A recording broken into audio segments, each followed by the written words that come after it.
I'm Chris Hartwell, and welcome to the Heartbeat. Today we're going to be talking about episode 1 of season 1 of HBO's The Night Of. Join me, won't you?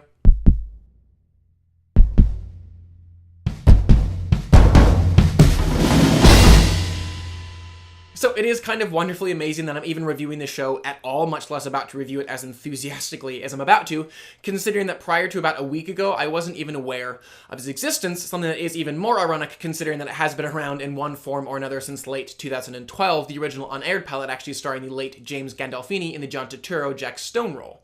But seeing it now, I've got to say, especially considering how many hiccups they've had along the way, I am so thankful that writers Richard Price and Stephen Zaillian have persisted with this show. It, in my opinion, was just so masterfully constructed from start to finish, making me so very excited for the next 8 weeks where I get to discuss and dissect this thing with you guys. But before we look ahead to those next 8 weeks, let's focus on this pilot episode titled The Beach and why I thought it to be so very brilliant. First of all, I just love the way that this pilot episode was so deliberately and methodically paced, which is something when done right that I just always adore about television. I love it when it actually uses its comparative sprawling running time, compared to a film anyways, to actually heighten that tension, to reveal that character, and to just generally capture time in a way that we, the viewer and the audience, can actually relate to much more specifically. Of course, this can also be the death of a series when, in later seasons, the writers have run out of narrative steam and are just desperately stuffing each episode with meandering and aimless plot lines to keep the thing alive. But with something like The Night Of, it was almost as if we were watching this panther of a story just patiently circling its prey, enjoying the hunt almost as much as the devouring. And something else that this pilot episode did, which is just astoundingly difficult, is feel both inevitable, but also unpredictable, allowing us, the viewing audience, to hear the tick of the timer, but never actually see the timer itself. So we're going, okay, it's not if things are going to go south, it's just when and how badly. Every sideways glance, every random shot of a surveillance camera, every carelessly spoken, "Was she dead?" I just kept thinking, these are the things that are going to come back to bite Nas, or come back to save him. I, for one, actually think the hearse driver at the gas station might just be our hero's best chance at getting acquitted, really being the only one to see how little Andrea actually cared about her life. It's also interesting to note that he's actually the only character to actually see Andrea, prior to her death anyways, from his own perspective, that being without our lead character's physical presence. But even as things going south did feel inevitable, the show was also just constantly delighting in its ability to reframe my expectations, really leaving that door wide open as to where exactly things would go for the next 7 episodes. So was this show going to be about Nas and Andrea and the slow polluting of the former's life, or the slow redemption of the latter's? Or would Nas become a Harrison Ford-type fugitive trying to clear his own name for a crime he didn't commit? And even now, I'm still not exactly sure where the series is going. Will this become a courtroom drama, or will we spend most of the series in prison, or a bit of both? And speaking of a bit of both, the characters are also just so well crafted on this pilot, never being written as just one thing, which really was made all the more refreshing as it occurred in this social climate where we so often see things as all black or all white, labeling individuals or groups as either all one thing or all another. In storytelling too, that can be an awfully tempting way to go, because if a writer, for instance, wants us to identify with their lead character, it would be helpful to place him or her next to overtly less identifiable individuals, making every jock or every cop the most stereotypical dumb or domineering individual that we've ever seen, therefore giving us no choice but to side with the one character who's not those things. But what Richard Price and Stephen Zaillian did instead was far more challenging, but also far more realistic and therefore rewarding, that being to take the character of Nas, with whom they really did want us to identify and root for, and place him in close proximity to those who time and again gave him a chance, and gave him the benefit of the doubt, providing all these opportunities to make the right choices. And even as he ultimately, in so many ways, made all these really dumb, irresponsible, and selfish decisions, I still found myself rooting for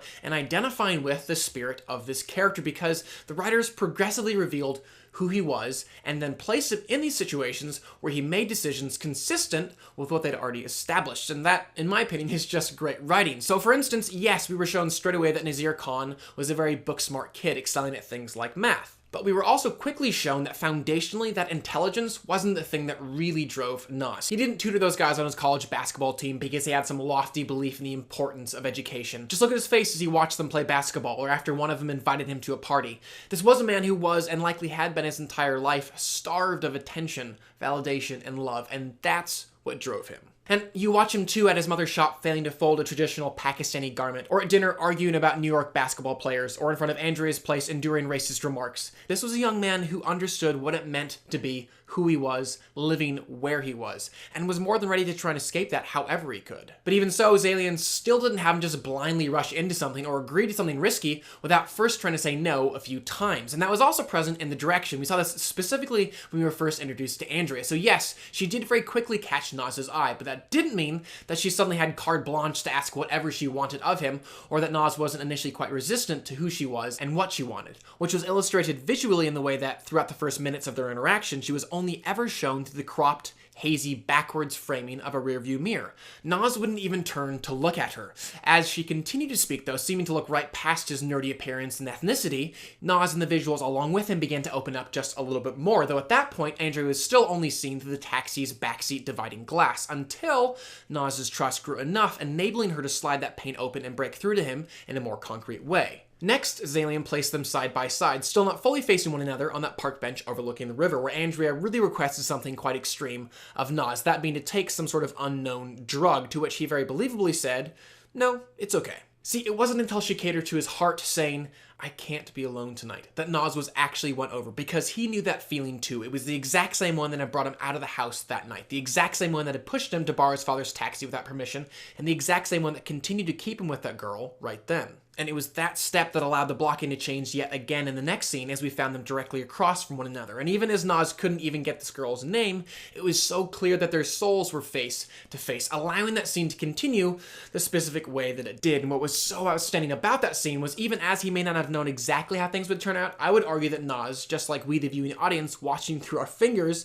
knew that this girl was trouble, and that he was a fool for taking each progressively more dangerous step with her. But again, that was the triumph of the scene, that it placed in this situation a man whose heart already longed for those words of comfort and compassion that quickly turned to words of attraction and desire, and this siren knew that those were the exact melodies, so to speak, that this man needed to hear to be so willfully led to his own slaughter. But what about Nas's actions after he discovers Andrea's dead body? Surely those were far too idiotic for what had been established previously. Well, once again, I would argue to the contrary. First of all, book smart or not, the sight of a dead body would startle pretty much anyone, especially in a situation where the evidence is overwhelmingly stacked against you. And we'd already seen how Nas identified with Andrea's "ever wish you could transport yourself, something bad happens and you're over there," as he got very easily flustered getting lost looking for his party, or over a couple of intoxicated guys getting into his cab. And along with that was just this character's established understanding of the racial profiling that was already a part of his existence, even when he wasn't doing anything wrong. And let's also not forget that Nas was most certainly still drunk and tripping on ecstasy and probably coming down off of some sort of cocaine or speed, making this truly nightmare of a situation an utter terror. So could he have remembered that Andrea did in fact have a back door out of which she let her cat? Maybe, but was there though an obvious way to get back around there without going all the way around the block that even a calculated, sober, wholly innocent individual could figure out? I would say no. But what about the knife? Why take the knife? Well, let's remember he did in fact stab her, and therefore Andrea's blood was all over the thing, as well as his fingerprints and DNA. So in that instance, I thought he actually made the smart move taking the thing and attempting to dispose of it elsewhere. And something else that really helped me to buy into all these events was this episode did a really stellar job of being told from a pretty singular point of view, a commitment that I'm sure at certain points the writers found extremely challenging. So for example, obviously the writers wanted us to see the cops go into Andrea's apartment, as well as a response to what they found inside, but also understood that those happenings would be much more impactful were they seen from the point of view of Nas. Because again, it gave that scene just that feeling of dread, like something inevitably was going to go wrong, but without providing the definitive answer as to when and how. We knew the neighbor had seen our lead character go into the apartment, but we're still unclear if he had gotten a legit look at his face, or if the back of the cop car was dimly lit enough to conceal it now. And even the few times that they did cut away from Nas, they very much ensured that his point of view colored what we saw. So for example, we only cut back to Nas's parents right after he himself mentioned them, allowing those scenes to almost feel like the nightmarish imaginings within Nas's own head. He could see them in his mind's eye, waking up and worrying about him. In fact, it is quite interesting to note that it wasn't until Detective Box was introduced that we stepped away from our lead character's POV in a significant way, which really helped to mark him as another one of our key players, and hopefully will allow for an even more nuanced exploration of him as an individual. And speaking of differing characters' points of view and just their rounded treatment, that was something else that I really appreciated about Zaillian's writing, just that he, like Turturro's Jack Stone when asking Nas if he loves his country, was able to, without ever feeling cynical or despairing, go to really tough places and ask some really tough questions that very tactfully and helpfully interacted with the often unfortunate reality of situations like this.